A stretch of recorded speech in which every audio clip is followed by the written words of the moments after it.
Good afternoon. I want to welcome everyone to today's meeting of the Senate Committee on Legislative Operations and Elections.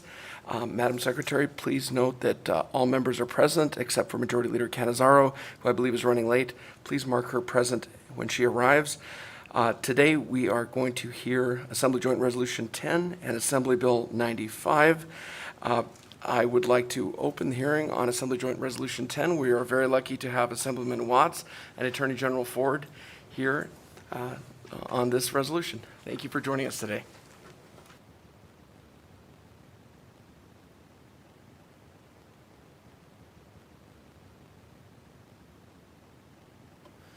Thank you very much, Mr. Chair, members of the committee. For the record, I am Howard Watts, representing Assembly District 15 in Clark County.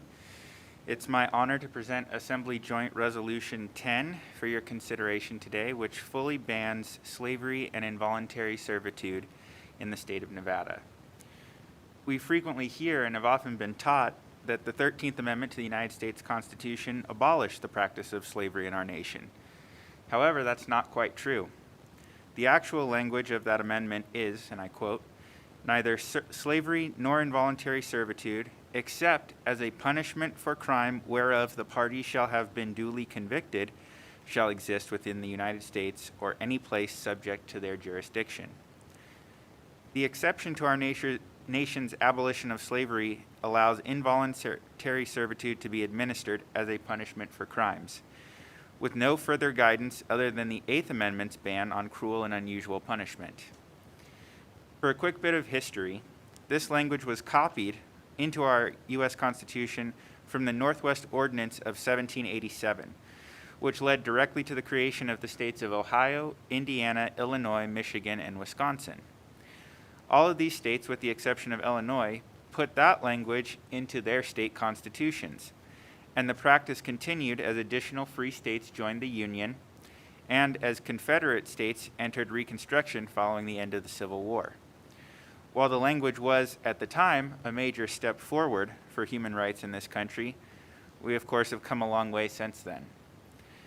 Nevada enshrined slavery and involuntary servitude as a punishment for crimes in our own state constitution, and it's remained in that foundational document for our state for more than 155 years. Multiple sources, including the new Jim Crow by author Michelle Alexander and the 2016 documentary film 13th by Ava DuVernay, explored the ways that criminal justice in America transformed in reaction to that exemption clause in the 13th Amendment, starting in the U.S. South following the end of Reconstruction, but later expanding across the country. New petty offenses were created and enforced that specifically targeted black citizens, often referred to as the Black Codes, and hard labor was required when fines could not be paid. This practice led to the development of chain gangs and convict leasing, whereby both state governments and private enterprises profited from free and forced labor of primarily black men after the supposed end of slavery in this country. The conditions under these practices were brutal and inhumane. Thousands of black prisoners were literally worked to death during this time. And to this day, the higher rates of policing, arrest, prosecution, and incarceration for communities of color, the sub-minimum wages for prison labor, and the collateral consequences of conviction that increase the likelihood of recidivism are considered by many to be direct legacies of these creative efforts to maintain the chattel slavery economy following the end of the Civil War. When we talk about slavery in the United States, we mean the designation of people as the personal property of others, denying their most basic human rights. They lost all of their liberties forever without cause, and their labor was compelled without compensation. They could be beaten, abused, or killed without consequence.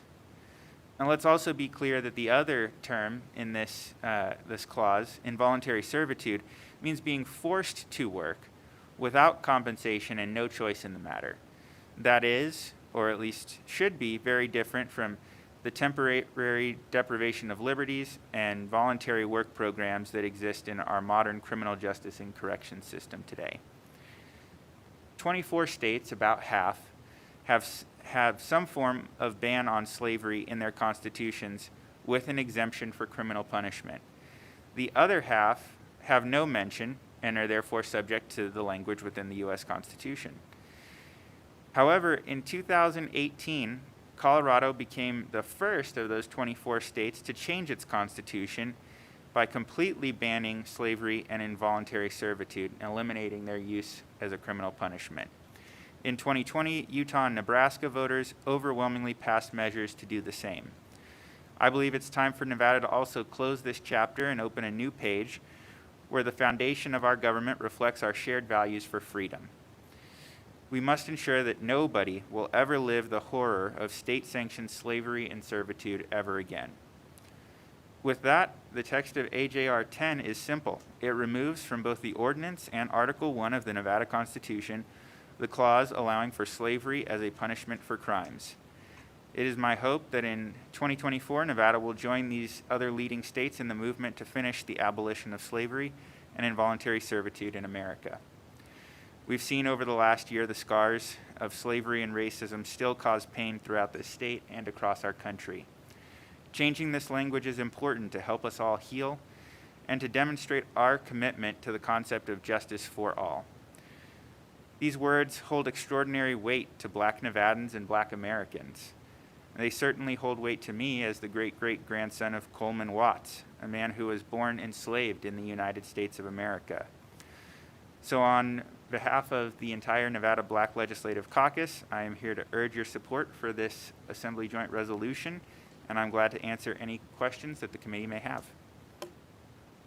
Thank you very much, Assemblyman Watts. Members, any questions? Senator Buck. Thank you, Chair Ornchall. I just wondered how this relates to, say, community service.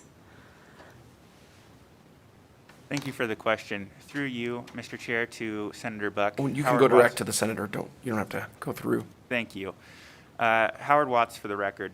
So again, specifically when we talk about slavery and involuntary servitude, we're talking about forced labor programs. So community service arrangement, I assume you're speaking of in the criminal justice system as an alternative, or even work programs within the correctional system are choices that people can make. Community service is an alternative to another type of punishment. So the text of this has no bearing on that. This is specifically the forced labor of people without any choice in the matter, and really the removal of their basic human rights. Thank you very much, Assemblyman. Any additional questions, Senator Buck or any other members? I guess the only question I have is, if this passes this legislative session, in order to amend the Nevada Constitution, can you explain the process? Will it need to be passed next session and go to the voters, or just? Certainly. Thank you, Chair Ornchall. Howard Watts for the record. Yes, as a constitutional amendment beginning through the legislature, both houses must pass the resolution. No action is required by the governor, and then it will return for consideration in the 82nd legislative session in 2023, where it must be passed by both houses again. After that, it would be placed on the ballot in 2024 for a vote of the people, and if a majority support it, the change will take effect. And I would just briefly note that the 3 states that have held votes on this have passed it by strong, if not overwhelming, margins to this point. Thank you, Assemblyman. Thank you very much. Senator Sievers-Ganser. Thank you, Chair Ornchall. I just want to thank Assemblyman Watts and Attorney General Ford for bringing this forward. Sometimes it's surprising what we have in our Constitution or in our statutes, and so I appreciate you identifying this so that we can get this cleaned up. Thank you. Thank you very much, Senator. Thank you very much, and I agree with Senator Sievers-Ganser's statement. Well, not seeing any additional questions, I'd like to open it up for support here in the committee room. I see we've got our Attorney General, General Ford. Thank you for joining us. It's distinctly an honor.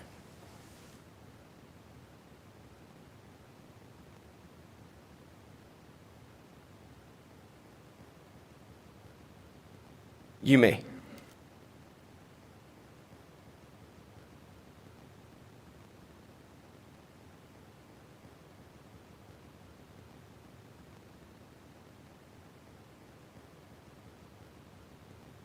Good afternoon, Chairman Orenshaw, members of the committee, Senator Canizaro, Leader Canizaro in her absence, Senator Lang, Senator Cephas-Gansert, Senator Buck, great to see you all.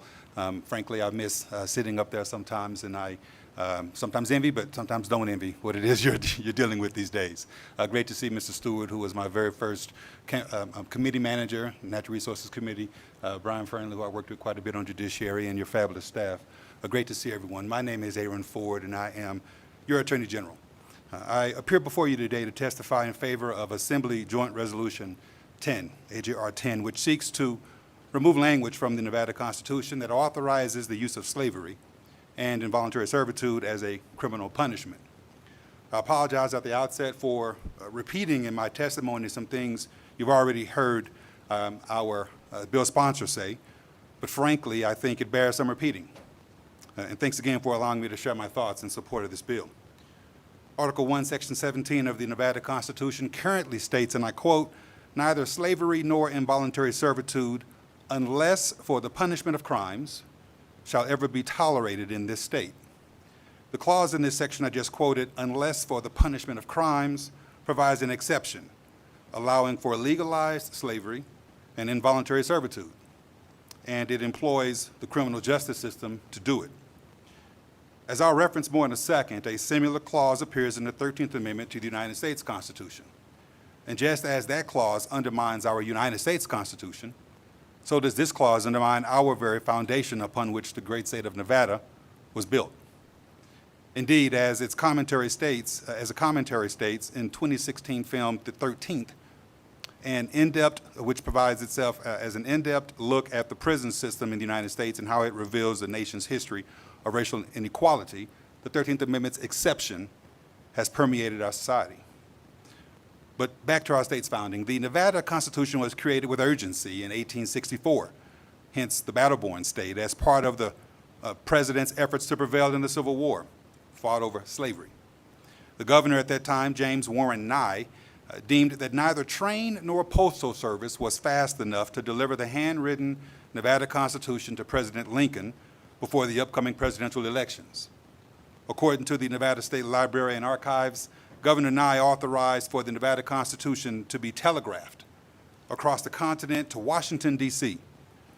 At that time, it was the most expensive telegraph ever, costing $4,313.27, or in today's dollar, $59,229. After receiving the telegram, Lincoln proclaimed that Nevada was admitted to the Union. And as history reveals, the Union won the Civil War the very next year. While those in Nevada were actively trying to earn statehood, other areas of the country were struggling to end the practice of slavery and involuntary servitude, practices that were deeply ingrained in the social and economic fabric of states throughout the Union and what is now known as the former Confederate territories. But as has been shown, Nevada's penchant to do, it led the way, albeit with room for improvement. And to be sure, it was a precondition for admission to the Union that Nevada be a non-slave state. And parenthetically, I'll say that other preconditions were, first, freedom of religious worship, and secondly, a disclaimer of public land. But still, Nevada was one of those leading the way on the issue of slavery and involuntary servitude. Point in fact, the 13th Amendment of the United States Constitution, which abolished slavery throughout the country, with the certain exception, was ratified after the Nevada Constitution on December the 6th, 1865. The 13th Amendment utilized similar language that is in our Nevada Constitution, however, providing that neither slavery nor involuntary servitude, comma, except as punishment for a crime whereof the party shall have been duly convicted, comma, shall exist within the United States or any place subject to their jurisdiction. As stated previously, yes, it contains a similar exception to the one AJR 10 seeks to remove from our own Constitution.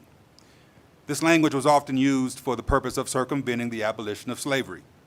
What is known as the, quote, black codes were enacted throughout America to punish and incarcerate the formerly enslaved for petty purposes, such as having to prove employment every year or for violating early curfews. Once convicted, the government could then lease out inmates, extracting forced labor without pay. That is, states could convict lease.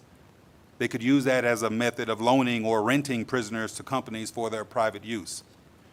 Notably, black prisoners were often rented or loaned out to former slave owners for labor. The prisoners would come back with having severely been abused or oftentimes having deformities or other limitations. And some died.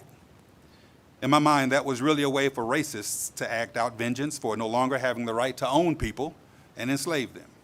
Moreover, it was the beginning of what commentators note as our culture's rebranding of black men from slave to criminal.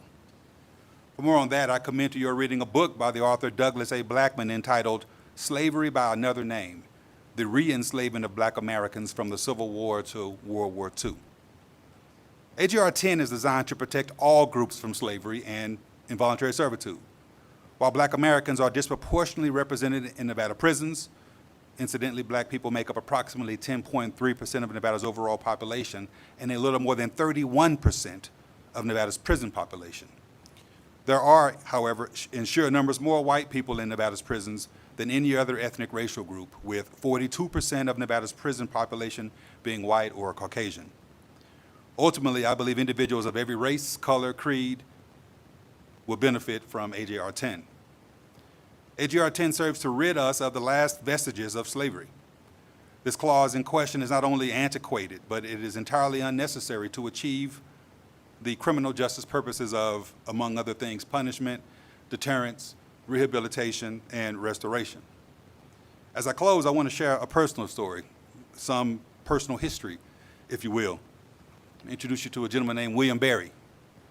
Similar to Mr. Watts, I come from a lineage of the formerly enslaved. William Berry was my fourth great-grandfather, born in Fordyce, Arkansas in the early 1800s, born as an enslaved individual. He was married with children, put on an auction block to be sold in Fordyce, Arkansas, and said he would not be sold. Stood up for his humanity, said that his wife and children deserved to have a father, a husband and a father, and he protected his humanity. So they didn't sell him. They killed him right there on the auction block. An oral history of my family says that 3 of his sons were sold to a Texas slaver, one of which was my third great-grandfather, and I am the progeny of William Berry. His DNA runs through my veins to this day. And today, as Nevada's Attorney General, I continue his legacy and I fight for everyone's humanity. And today you can join me and members of the Nevada Black Caucus, and thankfully every member of the Nevada Assembly in this fight for humanity by supporting AJR 10. I urge you to do so. It's the right thing to do. Thank you so much. Thank you very much, Attorney General Ford, and thank you for everything you're doing for our state, fighting for us on so many fronts. Is there anyone else who wishes to speak in support of Assembly Joint Resolution 10 here in the committee room? Please come forward, state your name for the record, and proceed.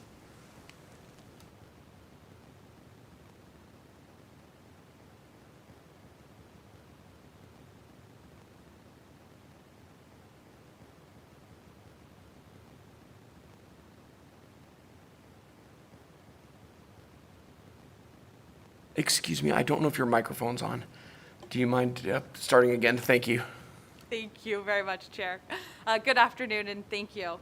For the record, my name is Elizabeth Davenport, Elizdavenport, the Boyd extern here on behalf of the ACLU of Nevada, in very strong support of AJR 10. I'm here to echo the much more eloquent words of Assemblyman Watts and Attorney General Ford, who came before me. I will just reiterate that slavery is not a Nevada value, and it should not be in the Nevada Constitution. Nevada is in the very small minority as one of only 11 states within the United States, including slavery in their constitution still. Of these, many have already made efforts to remove slavery from their constitutions, including Wisconsin and Tennessee, who have most recently also introduced legislation to remove it. As Assemblyman Watts discussed, the history of slavery has echoed into our future in allowing harsh punishment for crimes, and this should not be so. So this is unacceptable, archaic, and slavery should never be condoned regardless of circumstance. The ACLU of Nevada therefore strongly urges your support for AJR 10 and removing this language from our Constitution. Thank you. Thank you very much, Ms. Davenport. You're doing Boyd Law School proud. Thank you very much. Thank you. Anyone else in support of the measure here in the committee room? If not, broadcasting, if we can go to the phone lines. Anyone who's in support of Assembly Joint Resolution 10 would like to be heard, we're allotting 2 minutes per caller. To testify in support of AJR 10, please press star 9 now to get your place in the queue.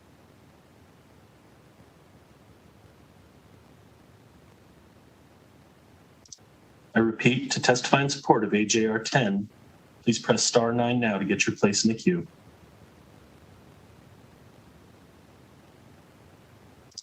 Caller with the last 3 digits, 087. Please slowly state and spell your name for the record. You'll have 2 minutes and may begin. My name is Jared Luke, Jaredluke. I am the Government Affairs Manager for the City of North Las Vegas. Chair Orenshaw, I appreciate you hearing this bill, or this AJR 10. I had some trouble dialing in, so I want to thank Broadcast Services for correcting the issue with the meeting ID. And I want to thank, I don't know how to thank strongly the sponsors of this bill. As the largest majority city in the state of Nevada, I want to just echo the comments that have been made, the testimonies that have been made, and stand with all those that are in support of this bill. This is something that's a long time coming, and we could not, as the city of North Las Vegas, allow this to continue going without throwing our support behind it. So I appreciate the opportunity to call in and share testimony on this momentous occasion. Thank you.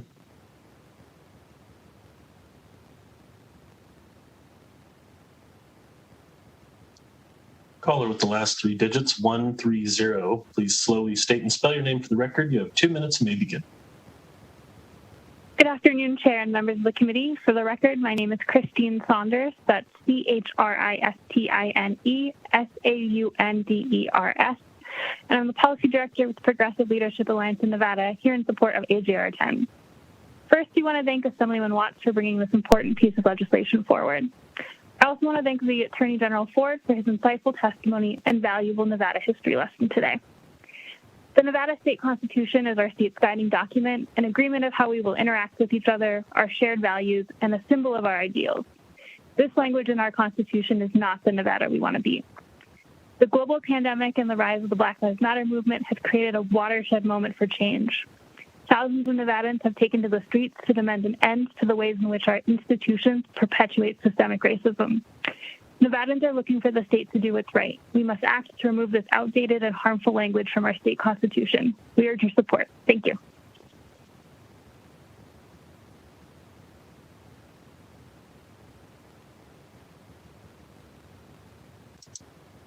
Caller with the last 3 digits, 080.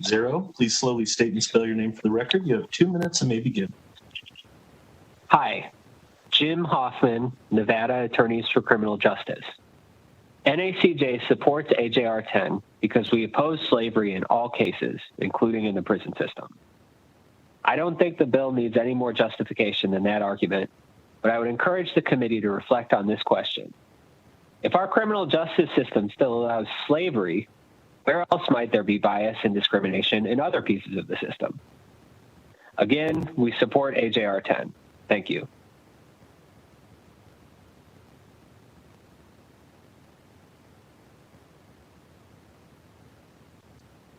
Caller with the last 3 digits, 104. Please slowly state and spell your name for the record. You'll have 2 minutes and may begin.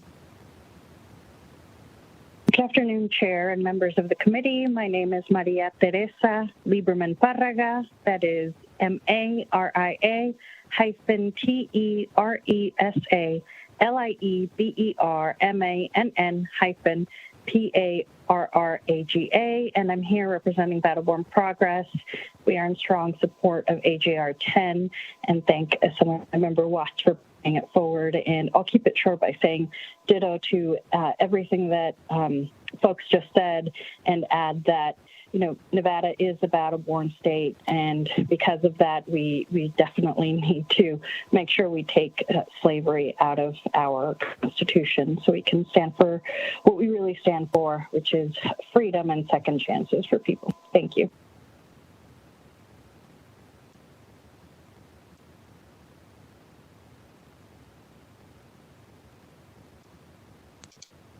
Caller with the last three digits, 837. Please slowly state and spell your name for the record. You'll have 2 minutes. Good afternoon. This is Kent Irvin, Kent-Ervin, with the Nevada Faculty Alliance, the independent association of faculty at NC colleges and universities. We support AJR 10 on general principles for all the reasons already stated. NC faculty are required to teach the Nevada Constitution as part of our general education curriculum.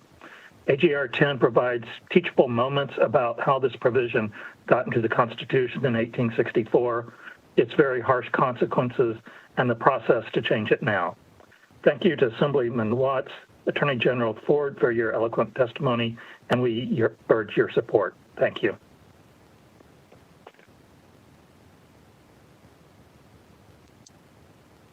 Chair, that concludes testimony in support of AJR 10 at this time.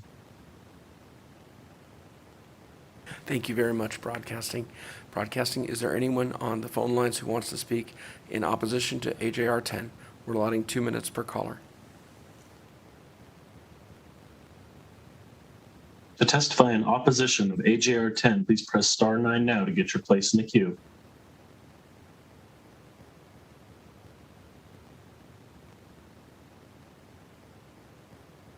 Chair, there are no callers in opposition of AJR 10 at this time. Thank you, Broadcasting. Anyone who's neutral on the measure on the phone lines, we're allotting 2 minutes per caller. And pardon me, Broadcasting. If you'd like to test, I am so sorry. Opposition in the committee room. I don't see anyone, and I'll go to neutral in the committee room. I don't see anyone. Now neutral on the phone lines. Broadcasting. Sorry about that. No problem, Chair. To testify in a neutral position on AJR 10, please press star 9 now to get your place in the queue.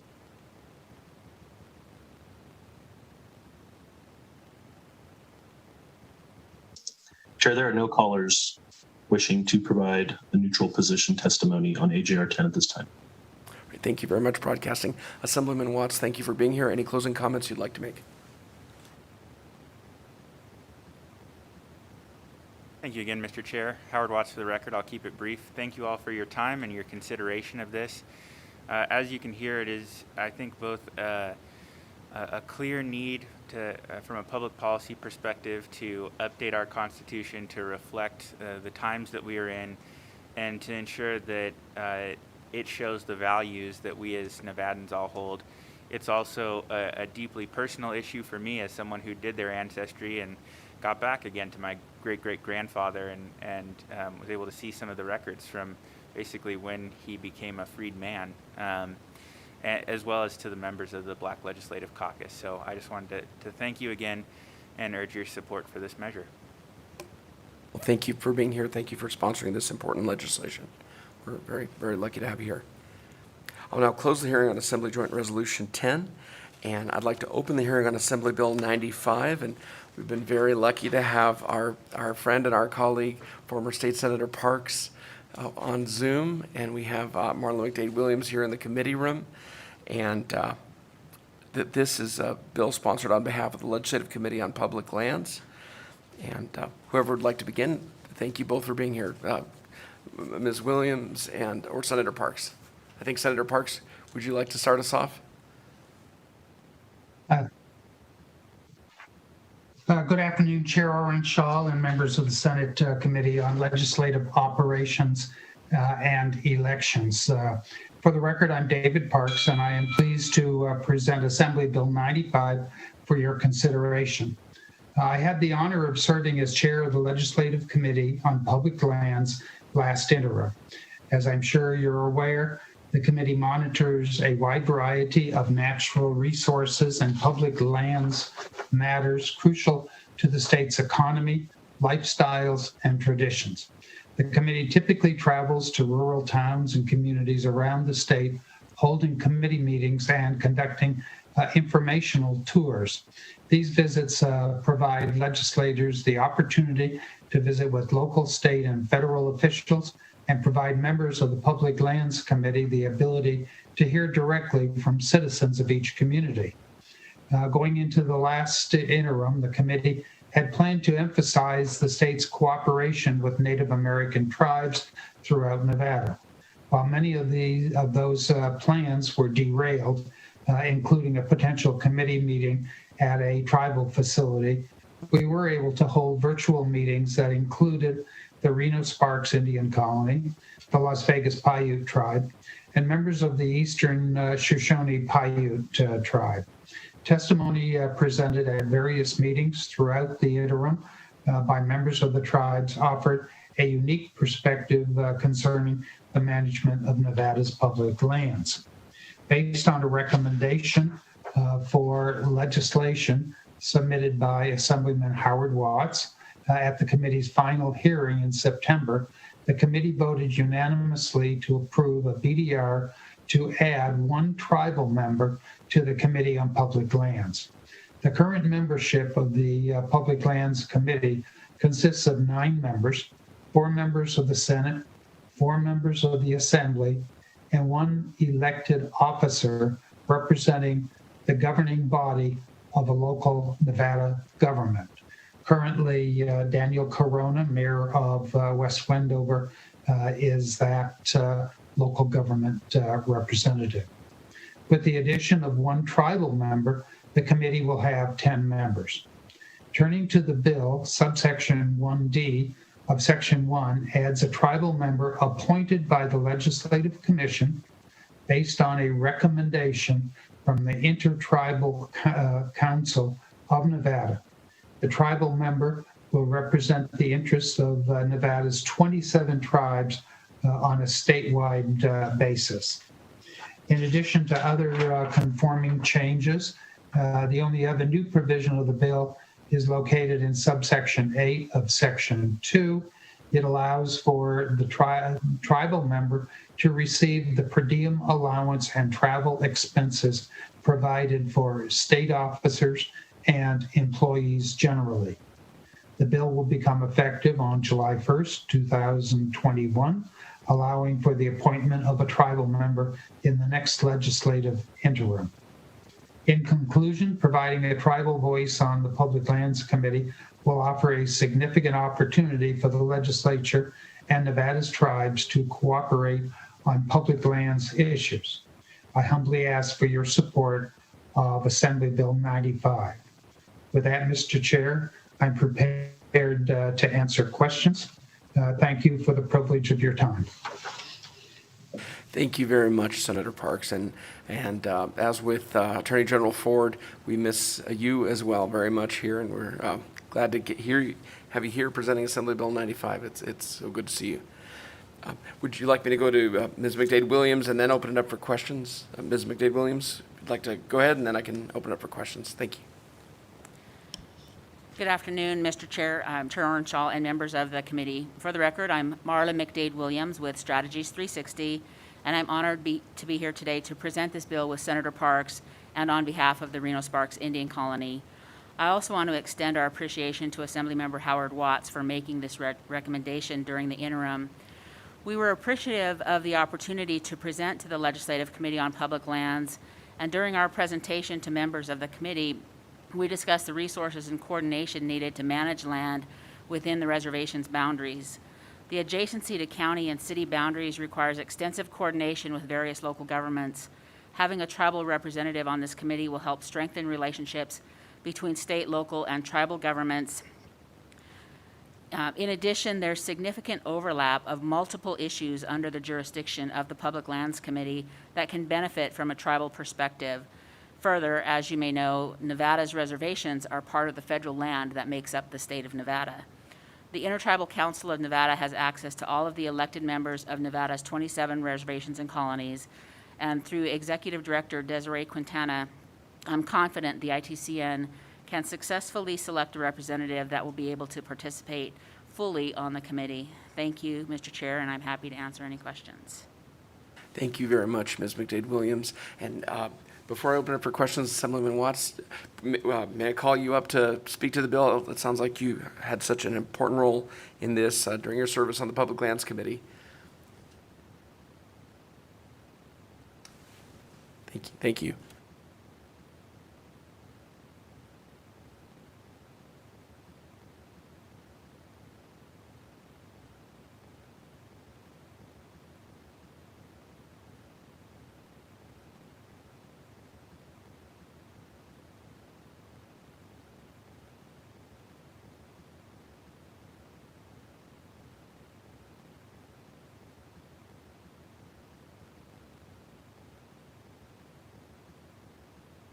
I think it's important. Oh, I had the wrong microphone on. Sorry. I think it's important that we do that, and that we bring those voices into the process and address issues of importance to Indigenous people in this state. So I believe that this bill fits right into that mission. And while I was here, I wanted to make sure that I stayed and offered my support for it, having brought it forward to the Public Lands Committee. So I appreciate Chair Parks for presenting it, and the members of the Public Lands Committee for unanimously supporting it, and I hope you will do the same. Thank you. Thank you very much, Assemblyman Watts. Really appreciate your input, and what a good idea. It's so important to have tribal input on Public Lands Committee. Members, any questions either for Chair Parks, Chair of the Public Lands Committee, Vice Chair Lang? Senator Lang, for the record. Senator Parks, it's great to see you. Can you hear me? Thank you. Pleased to be here and presenting this bill. In reading this bill, I'm really happy that the tribes are being represented. I think too often in our history, we have taken the tribes for granted. And while the tribes are a part of our state, we have to integrate the tribes into our state, into what we're doing. So I'm really happy about this. I think this is a great bill, and thank you for bringing it forward. Thank you very much, Vice Chair Lang. Thank you, Senator Parks. Members, any additional questions? No, I'm not seeing any additional questions. I don't see anyone else in support here in the committee room. All right, broadcasting, if we can go to the phone lines. For support, we're allotting 2 minutes per caller. To testify in support of Assembly Bill 95, please press *9 now to get your place in the queue.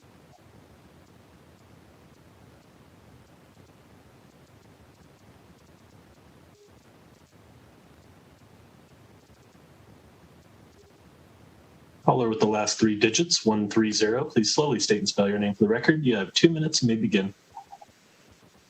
Good afternoon. For the record, my name is Christine Saunders. That's ChristineSaunders. I'm a policy director with Progressive Leadership Alliance in Nevada, here in support of Assembly Bill 95 to add a member recommended by the Intertribal Council of Nevada to the Legislative Committee on Public Lands. These public lands are in fact all stolen lands that our Indigenous neighbors have been stewards of for generations. Membership on the Legislative Committee will bring the knowledge of Nevada's many tribes who should be at the forefront in crafting policies that impact the earth. We urge your yes vote. Thank you.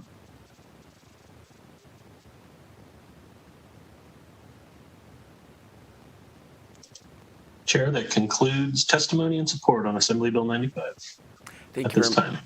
Thank you, broadcasting. Is there anyone in the queue on the phone lines in opposition? We're allotting 2 minutes per caller. Chair, we have no more callers in the queue at this time. Okay, thank you. And just to check the committee room, no one in opposition or anyone? No. Okay. Broadcasting. Well, before I go to broadcasting, the committee room, anyone neutral? Nope. Okay. Broadcasting. Anyone on the phone lines neutral to the measure who wants to be heard? 2 minutes per caller. Chair, the line is open and working. However, the testimony line is empty at this time. All right, well, thank you very much, broadcasting. And Senator Parks, we are so lucky to have you here today. Any closing comments you'd like to make regarding Assembly Bill 95 and the addition of a representative of our tribes here in Nevada on the Public Lands Committee? Thank you, Chairman Orenshaw, David Parks for the record.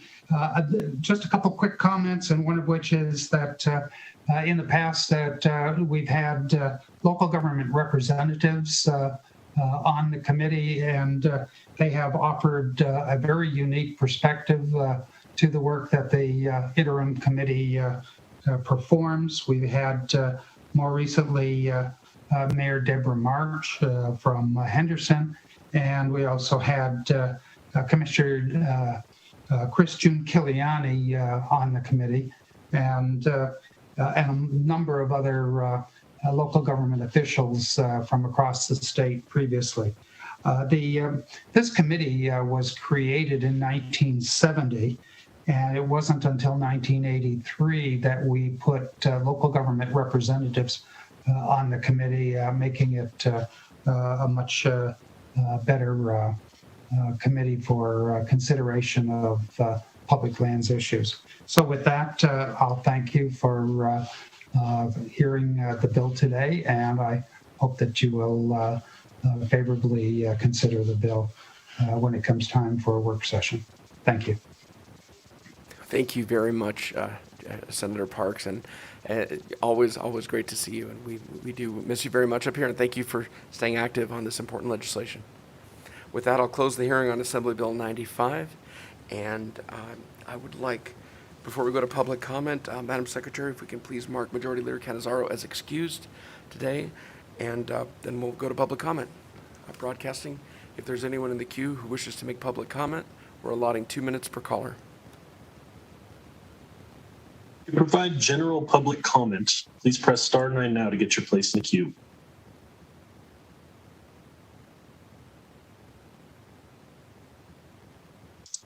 I repeat, to provide general public comment, please press star 9 now to get your place in the queue.